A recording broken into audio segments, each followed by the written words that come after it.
This is VOA Africa.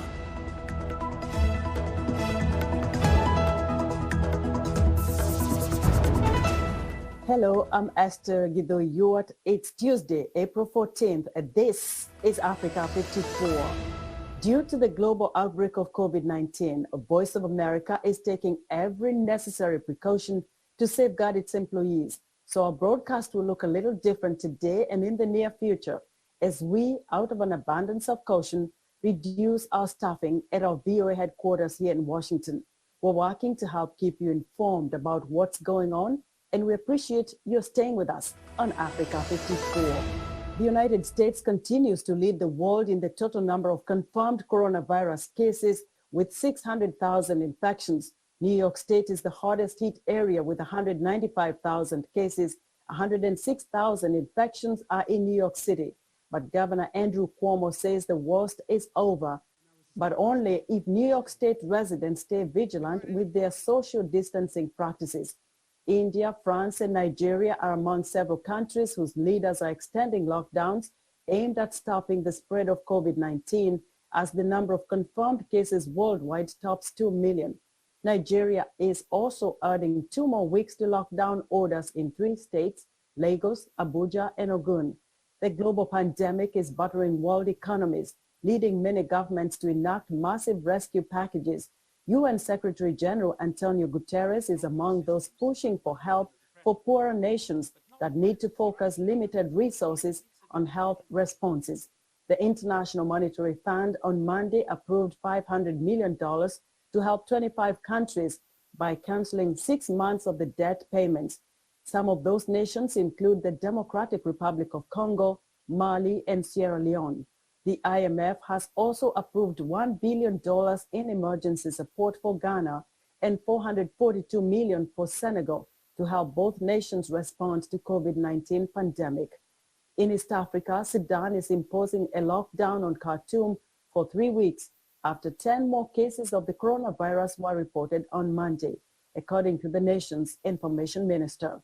The lockdown is set to begin Saturday. Overall, Sudan is reporting 29 cases of COVID-19. The Committee to Protect Journalists, along with other rights groups, are demanding that journalists in jail across Africa be released amid the spread of coronavirus. The organization says journalists should not be in jail simply for doing their jobs. VOA Salem Solomon reports. As the coronavirus spreads to all corners of the African continent, advocacy groups are calling for the release of a particularly vulnerable group, jailed journalists. In an open letter to 10 African heads of state, the Committee to Protect Journalists, or CPJ, and 80 other press freedom and human rights groups called for the media professionals to be freed. There are in jails that, are overcrowded, where there are underlying health conditions, where malaria and TB is a problem. So really, their lives are at risk here, and many of them haven't even been convicted. They have been sitting in detention for years without trial. That was Angela Quinto, CPJ's Africa Program Coordinator. In a survey conducted at the end of 2019, CPJ found that at least 73 journalists were in prison in Africa, including 26 in Egypt, 16 in Eritrea, and 7 in Cameroon. Some of the Eritrean journalists have been imprisoned since 2001. When it comes to journalists who are being held there, not because they have committed a crime, but are being held because of their journalism, it is necessary to ensure that these journalists are not stuck with what we call a death sentence, that their freedom is really now a matter of life and death. One person who knows these difficulties is Mimi Mafota Kumbo, a print and broadcast journalist from Cameroon. In 2018, she was arrested and charged with reporting false information and undermining state security for a story about an American missionary who was shot and killed in the West African country. She was imprisoned for 4 days and saw firsthand the squalid conditions in which journalists are held in the country and the lack of basic rights. At this point in time, when we are talking about the coronavirus as well, it's very, very worrying. This sanitation condition is not a very good one. Like I said, the situation of overcrowding in prison. Access to your lawyer sometimes is problematic. We've had colleagues who are behind bars and they'll have to spend several months even before having access to lawyers. Tukumbo says she believes it is wrong for journalists to be held like this, not only on moral grounds, but also because they play a vital role in covering the coronavirus crisis. They have a huge role to play at this point in time in informing the population and giving them what they need as far as steps towards curbing the spread of coronavirus is concerned. But if most of these journalists are behind bars, who is going to tell the story? Tukumbo says she hopes her country and others that continue to imprison journalists will see information and those who report it as part of the solution to the coronavirus, not part of the problem. You can't be talking about we want the message out there and you're keeping journalists behind bars. So release them so that they can be able to do their job. The place of the journalist is not in jail. The place of the journalist is on the field, telling the story, keeping people informed. And at this point in time now, they are needed more than ever before. Salam Solomon, VOA News, Washington.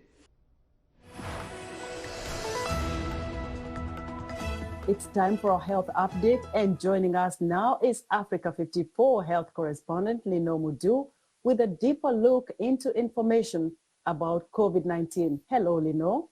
Thank you, Esther. As the deadly coronavirus continues to spread around the world, so do the rumors and misinformation about the disease.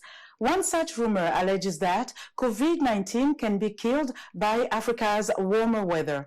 In our Ask the Expert segment, Dr. Salim Abdul Karim, director of the Center for the AIDS Program of Research in South Africa, sheds a light on the hot weather and its possible effect on the coronavirus. So the virus itself grows and comfortably survives at 37 degrees Celsius, which is our normal body temperature.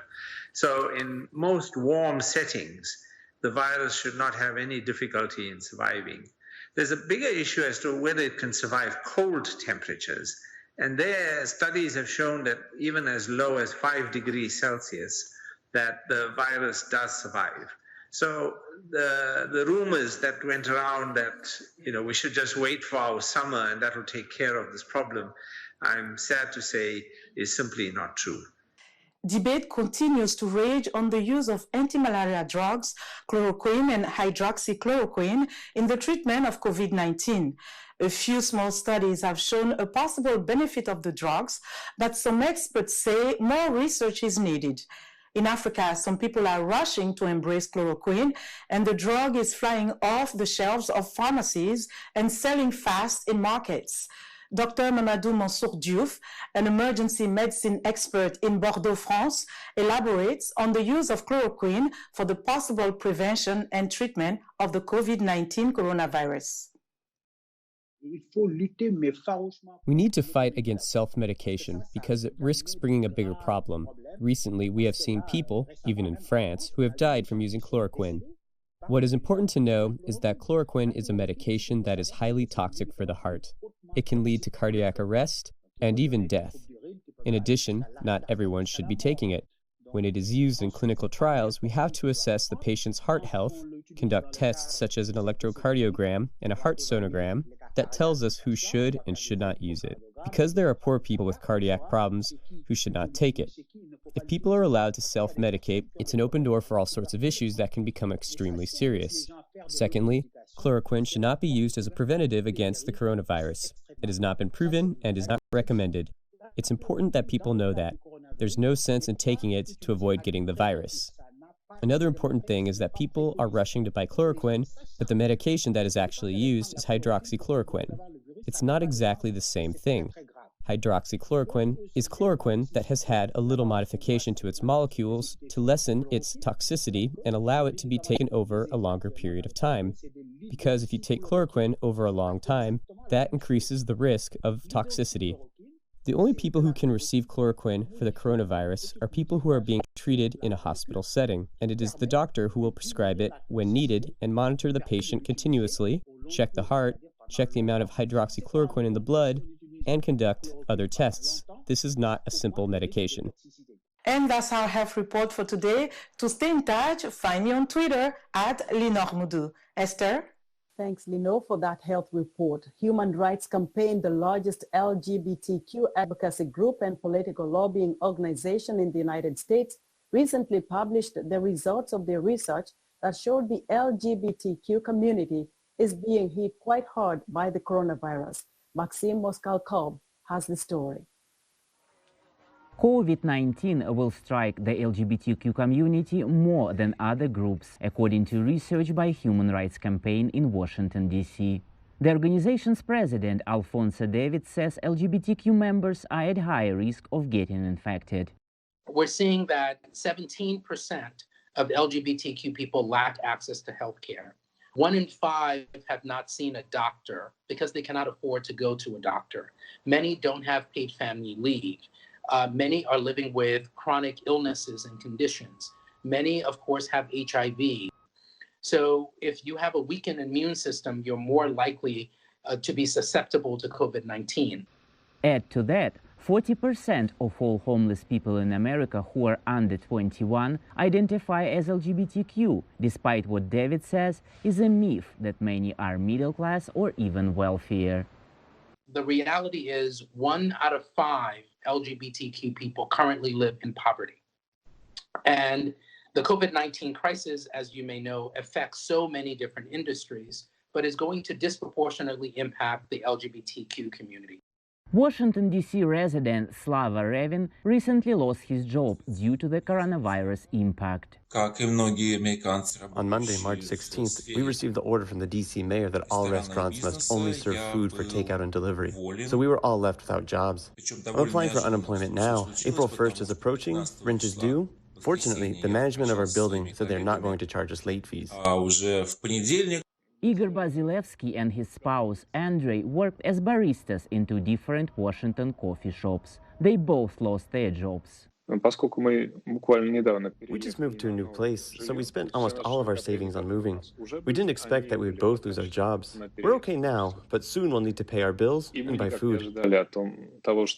Human Rights Campaign representatives say 29 states don't have legislation in place to protect the rights of LGBTQ members looking for housing and work. Maxim Moskalkov for VOA News, Washington.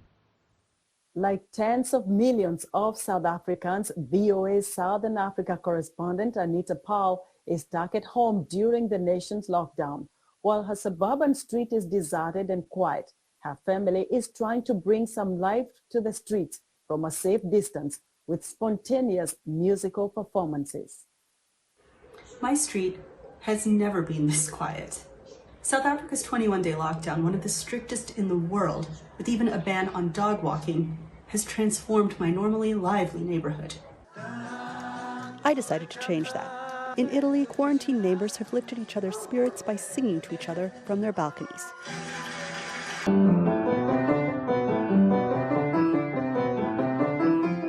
So I thought, why not do that here?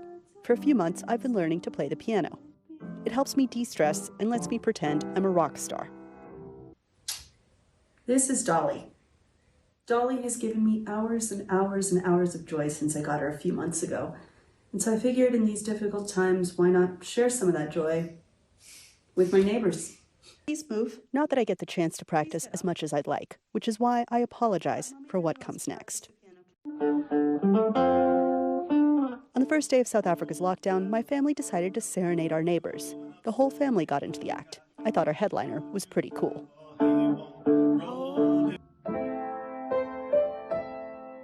Then it was my turn.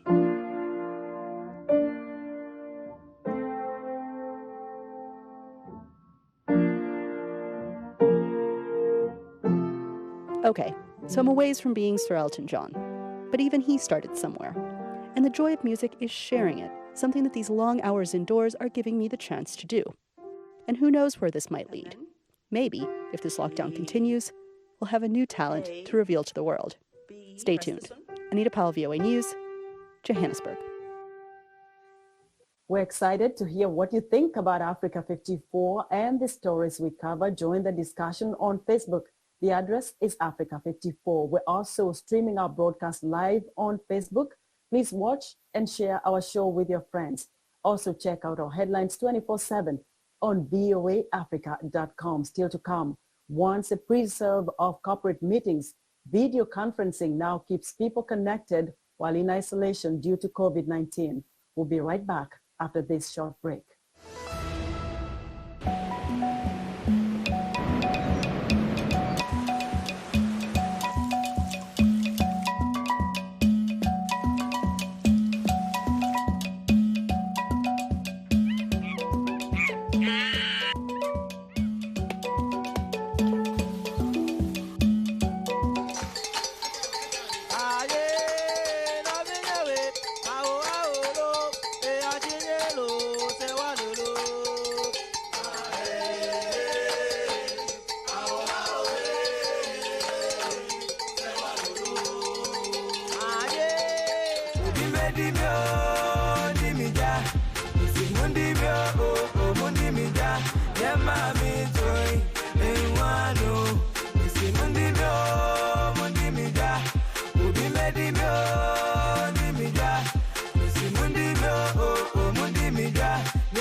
Easter, the most joyous moment in the Christian calendar when Christians around the world mark the resurrection of Jesus, saw no crowds this year in the Eternal City.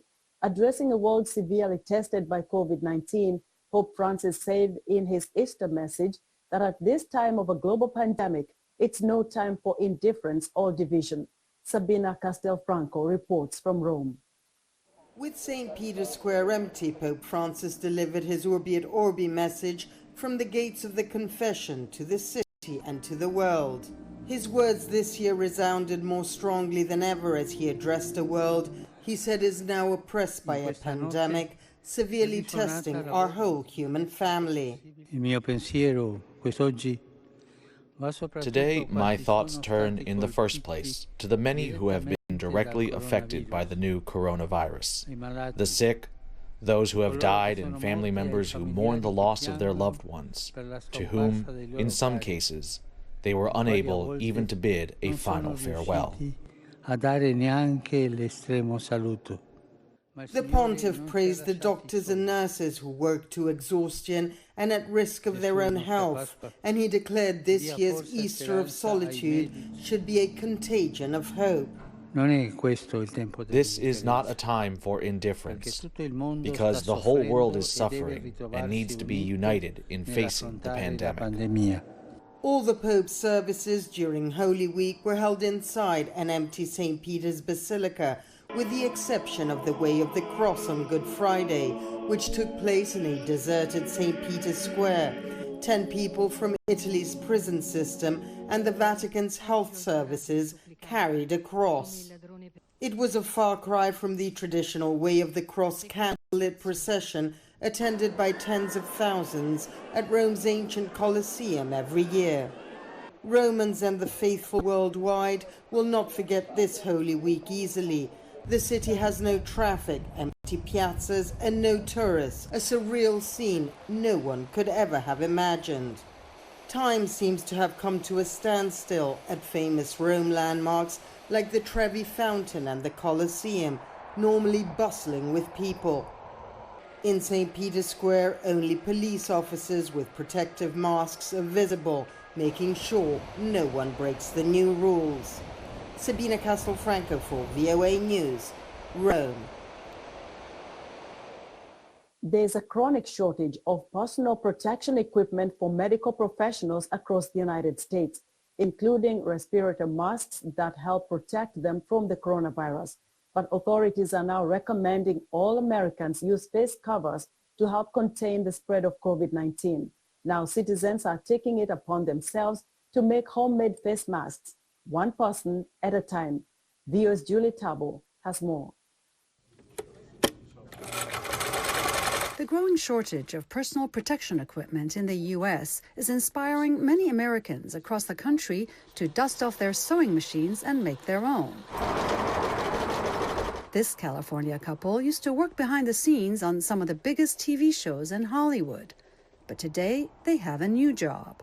I'm making masks with my boyfriend at the moment because people need them. I was describing it the other day as like a war effort. Everyone kind of just did a job and made things that we needed. So that's what we're doing. I'm gonna take 2 yards of the white. Karen Villa is buying materials to make about 100 of them for family and members of her community. I have family members that are in police, nurse practitioners. I have a pregnant daughter, and we have a family member on chemo, and I'm just making sure anybody that needs a mask, if they run out, we have them. Liz Boyson works full-time, but makes face masks in the evenings with her daughter, Willow. I started it just for some neighbors on the block who I know are immunocompromised, and it sort of took off from there. Now she makes them for anyone in the community who needs them. Just based on local demand, we've been able to just put them out front, and as people are out for their daily walks, they pick them up, and it's a way to get them to folks who don't have, a formal distribution channel. Her masks are usually gone within hours. Boyson acknowledges that while homemade masks may not provide ideal protection against the coronavirus, she feels they're better than no protection at all and are easy to make. The simplicity of it is what's striking. This is something that even elementary school and middle school kids can get into. Boyson and others see their effort as a small contribution to the greater goal of defeating this global pandemic. This is a really important time to be doing that, and especially if it's something that we can be teaching our children about this time, something that makes them feel empowered and a little bit less scared. It's certainly been helping us get through this really difficult time. Seemingly small acts of kindness that may be helping to save lives in these troubling times. Julie Tabo, VOA News, Washington. You're about to meet the virtual Corona Community Chorus, a group based in New York City. Each Sunday, the chorus members gather online to unite voices forced into isolation in the global effort to curb the coronavirus outbreak. VOA's correspondent Mariama Diallo reports on its founder and author and Harvard Divinity School graduates. Once a week, the organizer of the Corona Community Chorus, based in Brooklyn, New York, is joined by people from around the world via video to sing together. It all started with a simple idea that flourished when Casper ter Kuile put out a call on social media. It was such an enthusiastic response to it that I was like, okay, well, let's do this. So I just said, everyone come on Sunday. Here's my Zoom room. He says more than 100 people joined in every Sunday. Here they are singing the Australian nursery rhyme, Kookaburra. Your life must be. Yay! That's awesome. I love that one. When you put it in gallery view, you see lots and lots of people's faces, and I could see them kind of singing along and smiling, and especially folks who brought their kids. It was really sweet to see. From his home, he leads the group through a multilingual repertoire. And if you're not familiar with the words, lyrics are shared on screen. There's so much skill in real medicine, in the hospital. But there's also ways in which we can care for ourselves and each other. As the fight against the coronavirus outbreak continues, the virtual singing group hopes to connect voices in isolation and help make staying home a little more pleasant. I am not afraid. Thank you so much, everyone, for singing together. Mariama Diallo, VOA News. As people isolate themselves to avoid spreading the coronavirus, many are continuing their social lives online. The video conference, once the realm of corporate meetings, now acts as a lifeline for communities desperate to stay connected. Mark Dibble takes a look. On most mornings these days, this couple makes a light breakfast and heads to their living room to practice with dozens of other members of the San Francisco Ballet Company. Since shelter-in-place rules went into effect, the company has met by video conference. Ballet company in particular, the people you work with, and especially the dancers, they become like family. So at least this offers waking up, turning on your computer, and you still get to chat with them and see them a little bit. Since the company began sharing these sessions online, there's been an unexpected twist. Fans around the world have had an intimate look at the dancers at work, with some even joining in the practice. People really want to know who the dancers are, and you just don't get to know that on stage. So even just this little glimpse into your living room or something where I think you get to see a little bit of who that person is. These friends first met in the early 80s in San Francisco as activists in a group called the Nuclear Beauty Parlor. Normally we have a gathering about every other year. But since social distancing began, they've met each week using Zoom. Best of luck to Laura. Thank you. It was a really nice time to hear everybody's take on how they're handling the situation. The documentary Fantastic Fungi had an eager audience and sold out theaters for its planned release on March 26th. We pivoted when we heard about this pandemic because people could no longer come to the theater, and we really wanted to continue this feeling of connection. The solution was a virtual release. People could watch the film at home and participate in live discussions. We have very good evidence that these polypore mushrooms support immunity.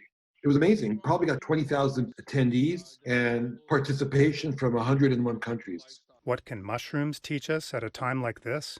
Well, that communities survive better than individuals. And today, technology is helping those communities survive. Matt Dibble for VOA News, San Francisco, California. Thank you.